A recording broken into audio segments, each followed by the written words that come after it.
As long as it's not raw. Hey,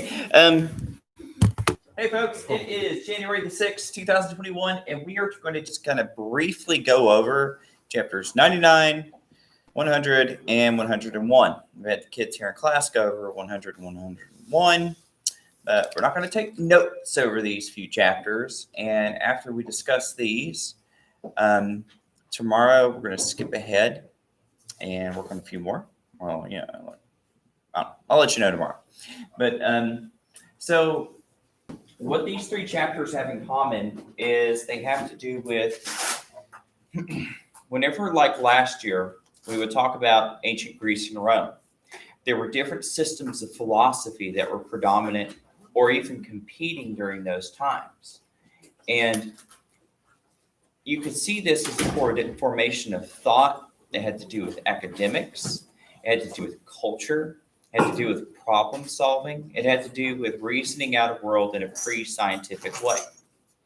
Well, I mean, in the Middle Ages, especially the late Middle Ages, they're going to do the same thing. And this time, they're going to start having reintroductions to ancient classical philosophy, and they're going to pick and choose their favorites. And because they pick and choose their favorites, you're first off, within Christianity, you're going to have, like I told you, something called scholasticism. And so when scholasticism, which was really made famous by a guy named, Summa Theologica. You may remember, he wrote a book called Summa Theologica, which was like, it basically means like all theology. And that was by... No, not Bacon. Thomas Aquinas, yeah. Yeah, so if you're like, it was also called Aquinas, I should remember that. So like Thomas Aquinas, he was known as like being a very brilliant guy, right? He's one of those guys who's like smarter than all of his teachers and professors, even when he was like a little kid. So he's like one of those prodigies. And he was a very good student of Aristotle. And he's going to apply much of the lessons of Aristotle in order to explain Christianity and Christian thoughts, which the churches at the time thought was really, really cool because it kind of brought more of a philosophical edge to Christianity that had been lost since like the 400s, right? Since the fall of Rome.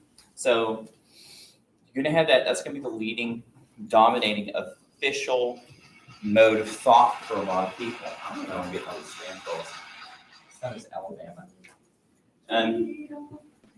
So, yeah, I'm going to watch this thing. That is like the fifth or sixth spam call. And that's going to be, one thing about it is that that's going to be deemed to be official, as in the church and the kings and the monarchs are going to approve of this. However, you're also going to have unapproved things that are going to be seen as often banned by the church and by monarchs, but at the same time, they're going to fund and practice it because they kind of believe in it.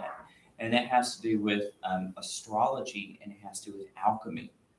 Both of these things have roots in ancient Greek philosophers.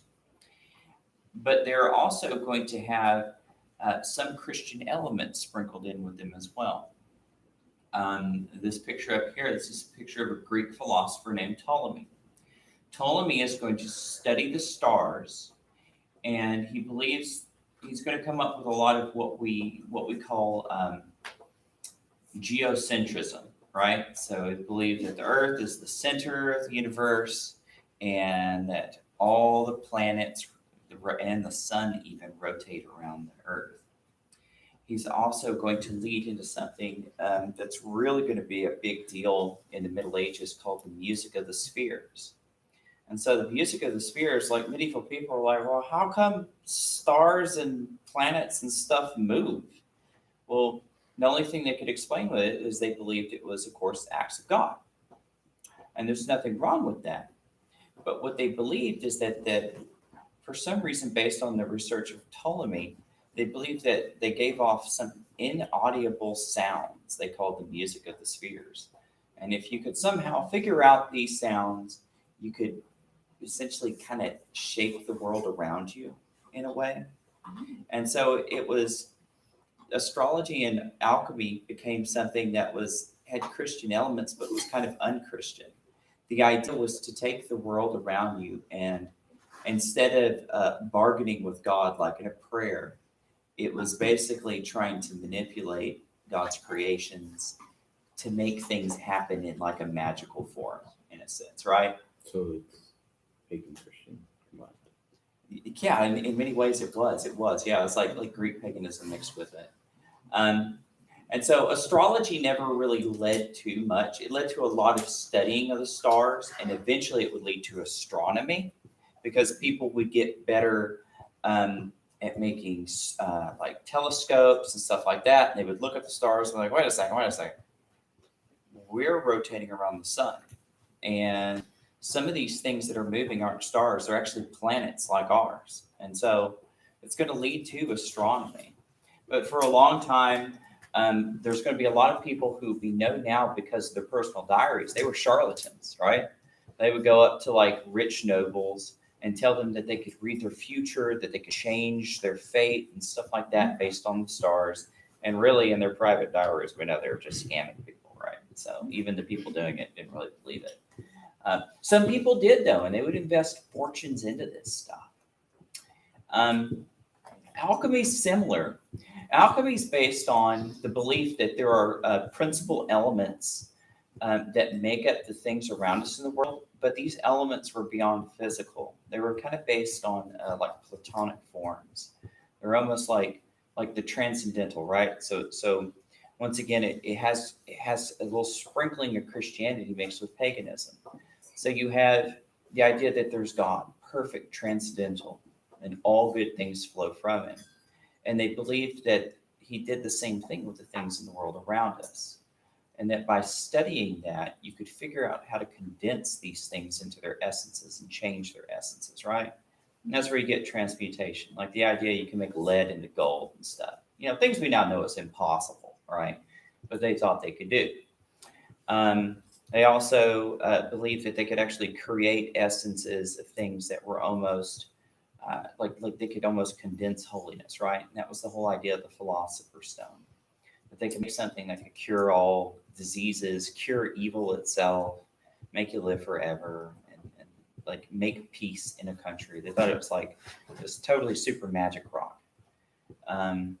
And a lot of there were princes who would invest their entire kingdom's fortunes into hiring alchemists to try to create these things. Some people believed in it so much.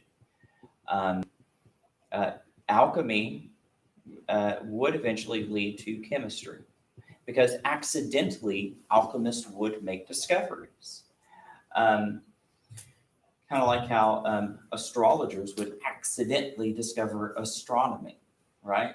And so even like Queen Elizabeth of England, the same Queen Elizabeth of the time of Shakespeare, and the founding of many of our colonies in America, she is going to be very heavily invested in alchemy. In fact, she's going to send explorers to Virginia to go try to find ingredients for the Philosopher's Stone. So this was something that even though it was officially banned in the kingdom and the people were very against because they believed it was a form of witchcraft, a lot of the nobility were like totally into it in secret. In fact, she even had her own alchemy lab. And this is her alchemy, official alchemist and astrologer, John Dee, who he was weird. He actually really believed in it.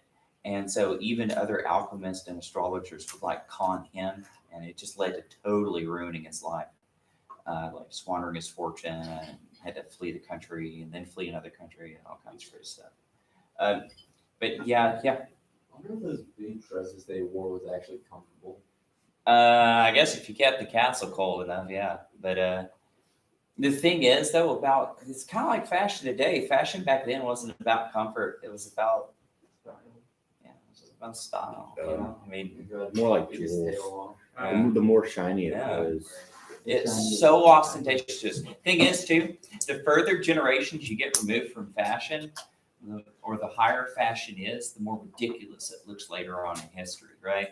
And so, yeah, like Elizabeth, like they said, she's like caked in makeup made of what we now know are like super toxic ingredients. She also loved dip, right? She would like chew tobacco all day, all the time. Um, she was total bum too. She was so cheap, she would never stay at her own castle. She would just go visit people for months at a time. And when they ran out of money, she'd go to another castle. So, but the people really loved her though. So Hollywood star. Queen. We've seen this before. Monarchs were often in this super secret club called the Order of the Golden Fleece, kind of like Jason and the Argonauts. And so, it was basically just like a club where they say, "Hey, I'm looking for secret stuff. Have you found anything? Nope, but I'm part of the club. High five." So, but yeah, alchemy was a really big thing for a long time. I can't think of any serious alchemists today, though there are people who are still in astrology. But what a lot of people forget is that it did have philosophical roots to it. So, and they would use these roots to try to explain the world around them in a pre-scientific way. Of course, alchemy, astrology, and many forms of witchcraft that were performed throughout the villages by little small rustic villages that still held on to really old pagan ways, right, would be snuffed out because of the formation of something called the Royal Society of London. So one day later on, the King of England is going to be like, "Hey, is any of this stuff real?" So he gets the smartest men of England together, including Sir Isaac Newton. And their job is to go into villages and go to astrologers and alchemists and test whether the stuff they're doing works or not. And they found out 100% none of it worked. And so they used empirical evidence-based methods to prove that alchemy, magic, and astrology just didn't work.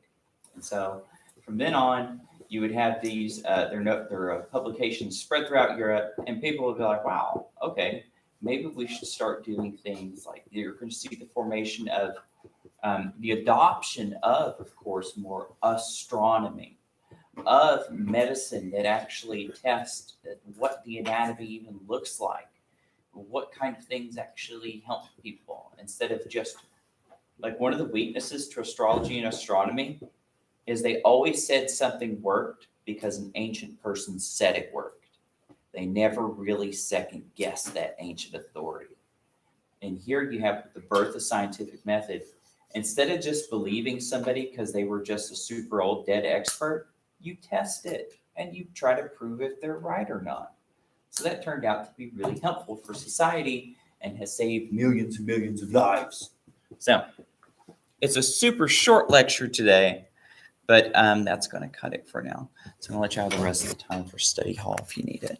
So, all right, folks, we're going to meet tomorrow, and we're going to have a normal day of reading and notes and all that good stuff. Talk to you later. So if you have any questions,